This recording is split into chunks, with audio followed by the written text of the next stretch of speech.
Время от времени мы все должны принимать сложные решения.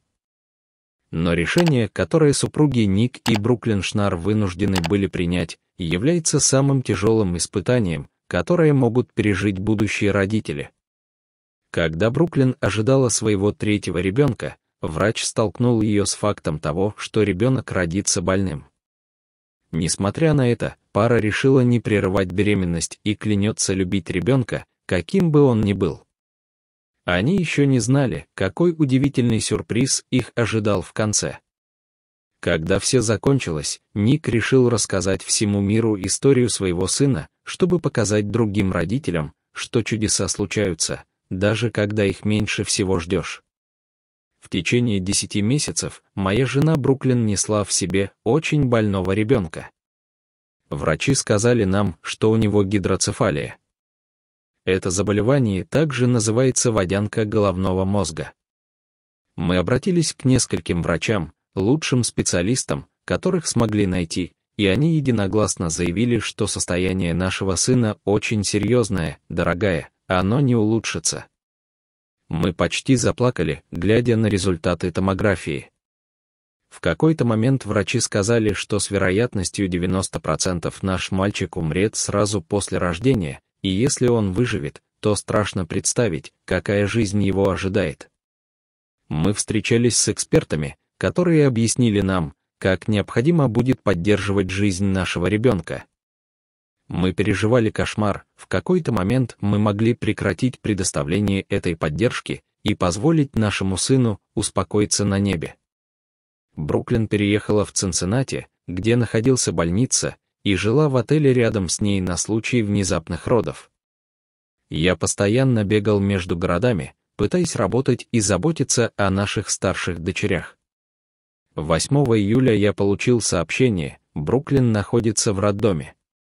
Я бросился в больницу. Буквально за 15 минут до начала кесарево сечения нам прочитали лекцию о том, что ребенок не сможет самостоятельно дышать, и мы могли бы позволить врачам отпустить его в небеса. Бруклин ушла. Прошли несколько страшных минут, и я услышал. Мой мальчик кричал. Он дышал самостоятельно, плакал, никогда в своей жизни я не слышал более прекрасного звука. Он здоров. Он выглядит как красивый и абсолютно нормальный младенец и проводит свои первые дни, как и положено младенцам. Врачам пришлось ненадолго использовать искусственную вентиляцию, но он справился. Как это возможно после всего ужаса, через который мы прошли? Цитирую врача: «С медицинской точки зрения мы не нашли объяснения для происходящего. Каким-то образом мозг смог преодолеть блокировку и восстановить баланс жидкостей». Во время нашего пребывания в больнице я услышал слова «божественное вмешательство» и «чудо» гораздо чаще, чем мог посчитать. Самые опытные медсестры и мировые врачи-специалисты не могли поверить своим глазам и разделяли нашу радость.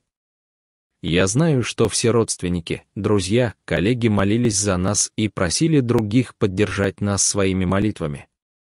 Я думаю, что домино-эффект сработал, и тысячи людей просили Бога помочь нашей семье.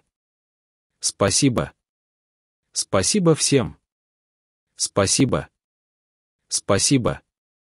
Спасибо за все молитвы, слова поддержки, открытки, сообщения, электронные письма. Я верю, что молитвы могут помочь. Бог продолжает творить чудеса. Трудно представить, как счастливы родители маленького Чарли сейчас. Как будто высшие силы решили вознаградить их за их стойкость и готовность любить своего ребенка, каким бы он ни был. Дорогие друзья, если вам понравилось видео, поставьте лайк и подпишитесь на канал для получения больше контента.